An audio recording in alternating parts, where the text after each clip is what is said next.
আমার দেশের স্বাদ গন্ধ আমার সবচেয়ে প্রিয়। আমার জয় যেমন দেশের জয়, দেশের আনন্দ মানে আমার আনন্দ। লংতরাইয়ের গুঁড়ো মশলা হোক বা সর্ষের তেল, আমার দেশের প্রোডাক্ট। আর সেই লংতরাই দিয়ে রান্না যখন খাই তখন পাই দেশের স্বাদের আনন্দ। সবার সাথে সেই স্বাদের আনন্দ ভাগ করে নেবার মজাই আলাদা। দেশের স্বাদের আনন্দ লংতরাই। লংতরাই, রান্নায় তোমাকে চাই। পশুদের খাবারের থালায় থাবা দালালের। ত্রিপুরা সিপাহীজলা অভয়ারণ্যে বাঘ সিংহের মাংস লুটের অভিযোগে তীব্র ক্ষোভ, সংকটে অবলা প্রাণীরা।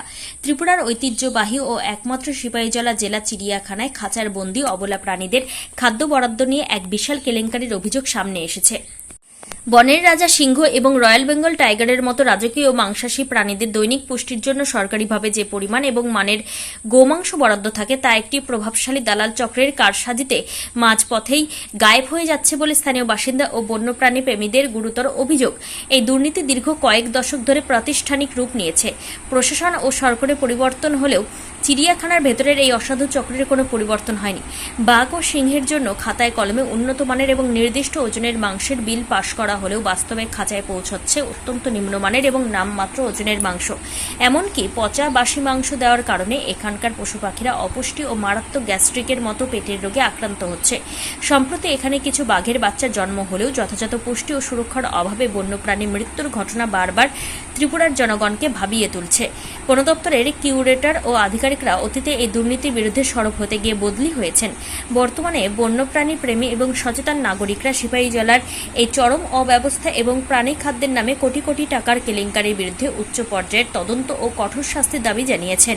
খাঁচার অবলা জীবদের জীবন নিয়ে এই ছিনিমিনি খেলা বন্ধ না হলে সিপাহীজলার পর্যটন ও বন্যপ্রাণী সংরক্ষণ ব্যবস্থা সম্পূর্ণ ধ্বংসের মুখে পড়বে বলে আশঙ্কা প্রকাশ করেছেন বিশেষজ্ঞরা। ত্রিপুরা থেকে বিক্রম কর্মকারের সাথে জীবন সাহার রিপোর্ট।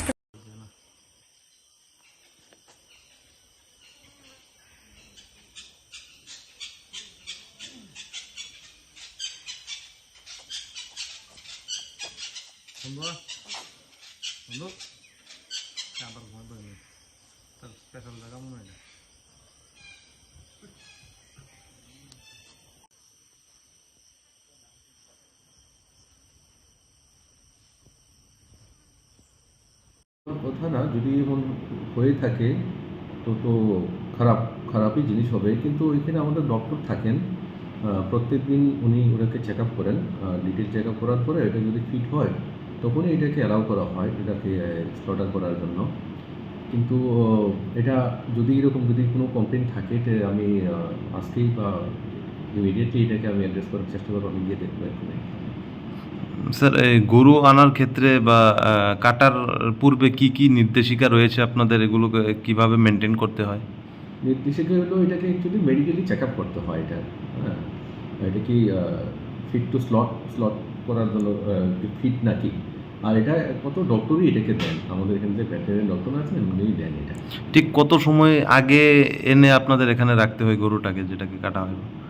অ্যাজ পার কন্ডিশনে তো একদিন আগে রাখলে ভালো, এটা অ্যাডভাইজেবল।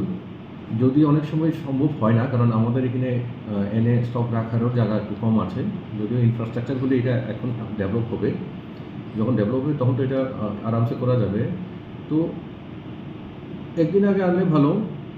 আর যদি ডক্টর যদি এটাকে চেক আপ করেন আনার পরে যদি ফিট থাকে তাহলে তো কোনো প্রবলেম হবে না। ডাক্তারের বিরুদ্ধে সরাসরি অভিযোগ রয়েছে, উনি নাকি এগুলোকে যারা সাপ্লায়ার রয়েছেন ওনাদের সঙ্গে কোনো একটা সমঝোতার মাধ্যমে এটাকে ফিট বলে চালিয়ে দেন।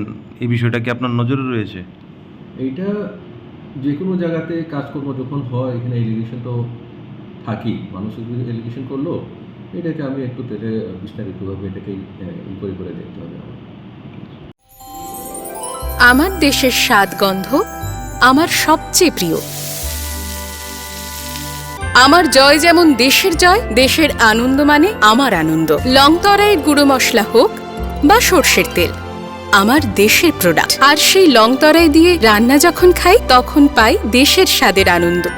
সবার সাথে সেই স্বাদের আনন্দ ভাগ করে নেবার মজাই আলাদা। দেশের স্বাদের আনন্দ লংতরাই। লংতরাই, রান্নায় তোমাকে চাই।